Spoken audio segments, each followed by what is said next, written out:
जब हम राजस्थान के बारे में सोचते हैं तो क्या आता है दिमाग में? किले, महल, रेगिस्तान, है ना? पर इसकी असली कहानी तो यहाँ के नायकों की है।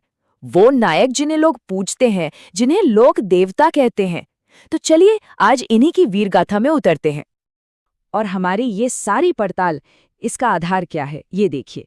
ये हाथ से लिखे नोट्स, हर एक जानकारी, हर एक किस्सा सीधे इन्हीं पन्नों से निकलकर हमारे सामने आएगा।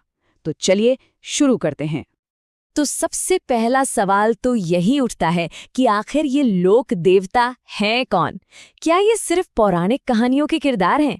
नहीं, ये उससे कहीं ज्यादा हैं।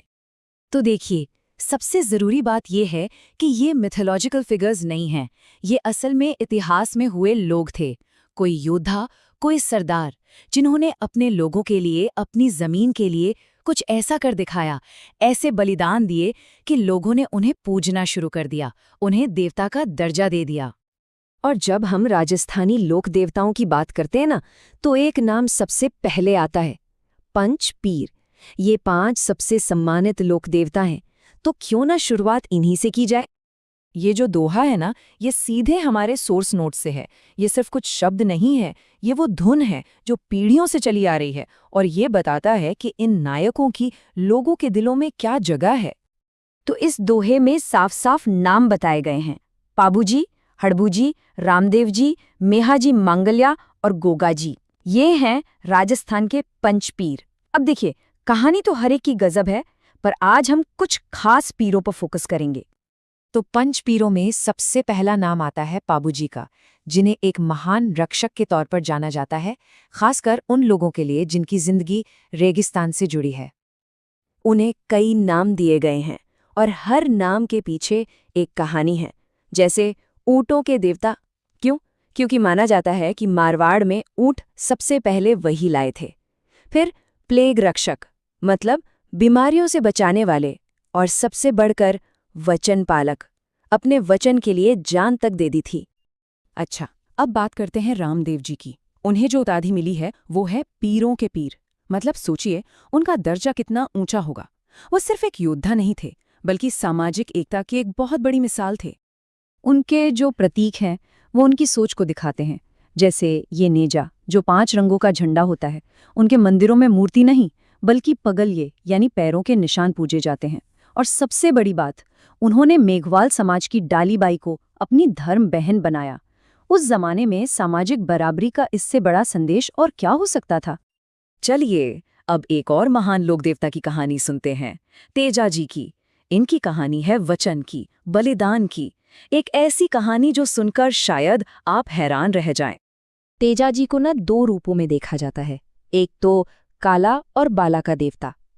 काला मतलब सांप से बचाने वाले, और बाला मतलब खेती से जुड़ी परेशानियां, उससे बचाने वाले।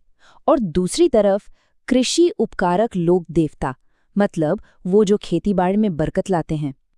हमारे नोट्स बताते हैं कि उनका जन्म खरनाल में हुआ था। उनकी घोड़ी का नाम था लीलन, जो बहुत मशहूर थी।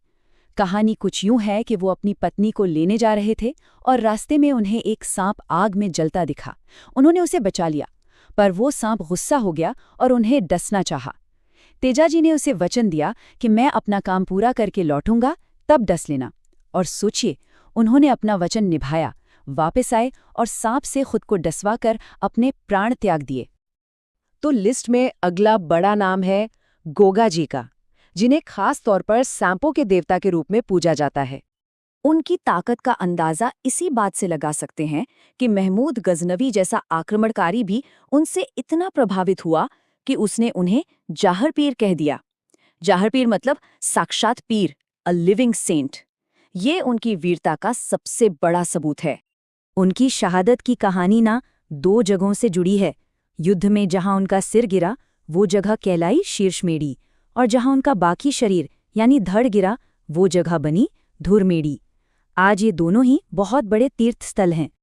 और ये जो पूरी कहानी है, ये जो बलिदान की गाथा है, ये हमें कहाँ से पता चलती है? इन्हीं हाथ से लिखे नोट्स से। यही तो इतिहास को जिंदा रखे हुए हैं। तो हमने कुछ बड़े लोक देवताओं की कहानियों को जाना, पर सवाल ये है कि क्या ये कहानियां बस इतिहास का हिस्सा हैं या आज भी जिंदा हैं? तो एक क्विक रिकैप करें। बाबूजी ऊंटों के रक्षक, रामदेव जी पीरों के पीर और सामाजिक एकता के प्रतीक, तेजा जी अपने वचन के पक्के और गोगा जी अपनी बेमिसाल वीरता के लिए जाने जाते हैं, जिन्हें जाहर पीर भी कहा गया। और जैसा मैंने कहा, ये कहानियां सिर्फ किताबों में कैद नहीं हैं। इन्हें पवाड़े गाकर सुनाया जाता है, जो इनके जीवन पर बने लोकगीत हैं। इनके नाम पर बड़े बड़े मेले लगते हैं, और लोगों की जो अटूट आस्था है वही इस विरासत को एक पीढ़ी से दूसरी पीढ़ी तक पहुंचा रही है। और आखिर में बस एक सवाल, ये लोक देवता सिर्फ इतिहास के नायक नहीं हैं, ये आज भी राजस्थान की पहचान है। तो सोचने वाली बात यह है कि कैसे कुछ स्थानीय नायकों की कहानियां एक पूरे इलाके की संस्कृति और उसकी पहचान को आज भी, इतने सालों बाद भी परिभाषित करती रहती हैं।